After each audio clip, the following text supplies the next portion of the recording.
കോട്ടയം ജില്ലാ ജനറൽ ആശുപത്രിയിൽ നിസ്സാര കാരണങ്ങളാൽ ഉപേക്ഷിക്കപ്പെടുന്ന ആശുപത്രി ഉപകരണങ്ങൾ നന്നാക്കി ആം ആദ്മി പ്രവർത്തകർ. നന്നാക്കിയ ഉപകരണങ്ങൾ ജനറൽ ആശുപത്രി വികസന സമിതിക്ക് കൈമാറി.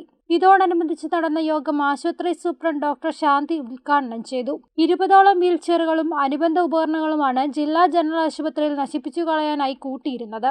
എന്നാൽ ഈ വിവരം ആശുപത്രി വികസന സമിതി അംഗം PK ആനന്ദക്കുട്ടനിൽ നിന്നും മനസ്സിലാക്കിയ ആം ആദ്മി പാർട്ടി പ്രവർത്തകർ ഇവ സ്വയം നന്നാക്കുകയായിരുന്നു. നന്നാക്കിയെടുത്ത ഉപകരണങ്ങളുടെ സമർപ്പണമാണ് നടന്നത്. ആശുപത്രി വികസന സമിതി അംഗം PK ആനന്ദക്കുട്ടൻ, ആം ആദ്മി പാർട്ടി പ്രവർത്തകരായ Santhosh Kandanchira, Prince Kishore, Joseph Sebastian തുടങ്ങിയവരും പങ്കെടുത്തു.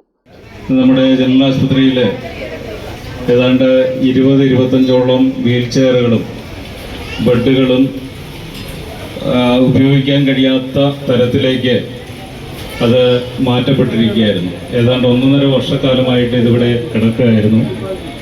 അടുത്ത സമയത്ത് ആം ആദ്മി പാർട്ടിയുടെ പ്രചാരകൻ ജില്ലാ പ്രസിഡന്റ് ശ്രീ പ്രിൻസ് കിഷോറിനെ സമീപിക്കുകയും അദ്ദേഹത്തിൻ്റെ നേതൃത്വത്തിൽ ഏതാണ്ട് 10-20 പേര് ഇവിടെ വന്ന് ഈ ചെയറുകളെല്ലാം അതിൻ്റെ അറ്റകുറ്റപ്പണികളെല്ലാം തീർത്ത് ഉപയോഗപ്രദമാക്കി മാറ്റി എന്നുള്ളതാണ് ഏറ്റവും വലിയ സന്തോഷം. News bureau, Kottayam.